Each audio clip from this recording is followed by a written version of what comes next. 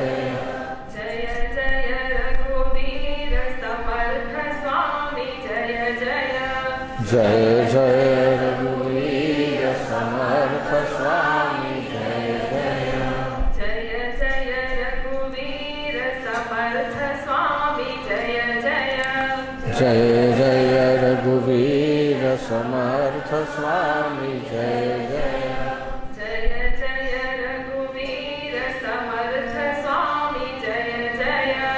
જય જય રઘુવીર સમર્થ સ્વામી જય જય. જય જય રઘુવીર સમર્થ સ્વામી જય જય. જય જય રઘુવીર સમર્થ સ્વામી જય જય. સમર્થ સ્વામી જય જય. જય જય રઘુવીર સમર્થ સ્વામી જય જય. જય જય રઘુવીર સમર્થ સ્વામી જય જય.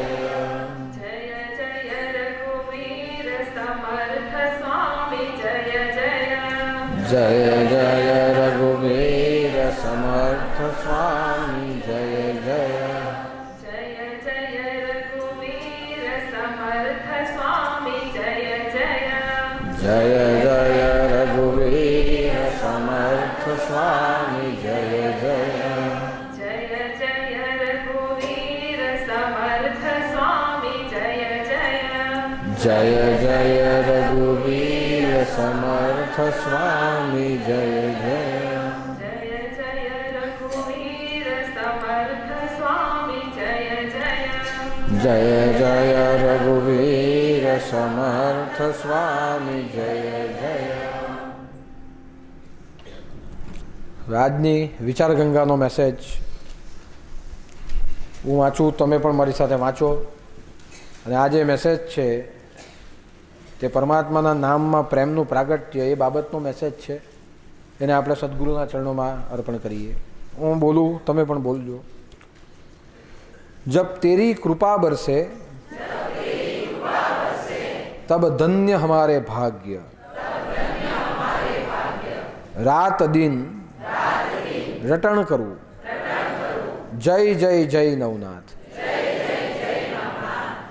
परमात्मा भक्त के शुद्ध हृदय में निवास करते हैं, लेकिन भक्त के हृदय में परमात्मा के स्वरूप का प्रागट्य सद्गुरु के मुख से दिए गए नाम के रटन से ही हो सकता है, क्योंकि सद्गुरु मुखी नाम प्रेम रस से पूर्ण होता है और प्रेम ही प्रागट्य का कारण होता है. આપણે બધા જ આપણા સદગુરુને પ્રાર્થના કરીએ કે જે પણ તમે અમને મંત્ર આપ્યો છે એ મંત્રનો જપ અમે નિષ્દિન કરીએ છીએ. જ્યારે જ્યારે જીવનમાં સમય મળે ત્યારે ત્યારે એનું રટણ અમે કરીએ છીએ. સુખમાં દુઃખમાં, પ્રગતિમાં અધોગતિમાં, મંગલ અમંગલ કાર્યોમાં દરેક જગ્યા પર તમે જે નામ આપ્યું છે, જે મંત્ર આપ્યો છે તેનું સ્મરણ અમે કરીએ છીએ. તો તમારા મુખે અપાયેલા નામથી અમારા હૃદયમાં પ્રેમનો જન્મ થાય અને પ્રેમથી બોલાયેલા નામથી ભગવાનનું પ્રાગટ્ય અમારા હૃદયમાં થાય એવો અનુભવ અમારી પ્રજ્ઞાને મળે એવી કૃપા બધા ભક્તો પર કરજો. બધા ભક્તોનું જીવન પ્રભુમય બને, દરેક ભક્તના જીવનમાં શક્તિ પ્રાપ્ત થાય અને બધા જ ભક્તો ગુરુના સત્સંગ આખી જિંદગી કરી શકે એવી કૃપા બધાની ઉપર આપજો. એવું 25 વખત આપણે બધા ગુરુમંત્ર બોલીએ છીએ અને ગુરુમંત્રે નામ બોલીને સદગુરુના ચરણોમાં પ્રાર્થના કરીએ છીએ.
गोरक्षझालन्धरचर्पटाश्च हडवङ्गघानीहमच्छिन्दराज्य चौरङ्गी देवानकभर्तुहरिसज्ञा भूम्यां भुवननवनाथसिद्धः.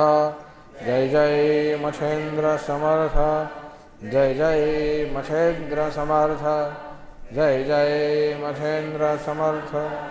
स्वामीनाथ महाराज